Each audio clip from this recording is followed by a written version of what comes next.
Yiriwe neza muraho bimeze mute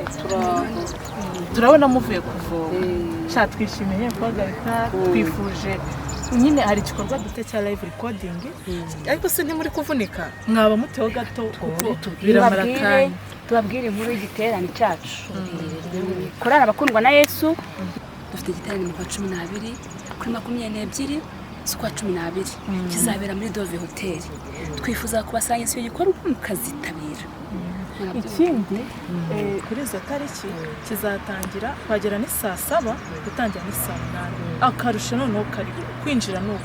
buri muntu wese yemere kwakira nahora bifite ikibazo bose muzaza iyo hoteli niba mu cyaro ni hano hafi cyane ni ku Gisozi kandi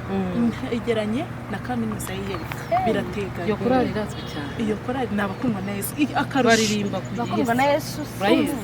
ntago muyizi ikorera umurimo w'Imana ku Gasave yindi gongugu umugongo w'Imana ni mugari iyo live concert ubwo ari ubuntu tuzaba ikigamije rero ni intego yayo ni umugongo w'Imana ni mugari muzaze twese duhekwe n'Imana dufatanye tugire ibihe byiza twishimire iby'Imana mudutumikire muzisa kandi karusho tuzaba turi kumwe n'izindi korali tuzaba kumwe na korali Shalom ni ya yindi isegera ahantu habanje ngo ADPR niho da mu Rwanda Nyarugenge igira indirimbo yakunzwe cyane zinaba ivuga ngo uri Imana itandukanye n'abantu mu mikorere uri Imana itandukanye n'abantu mu mivugire uravuga bikaba ikindi kigeretse wazaba na korali yitwa ari ku ngoma nayo ku Gasave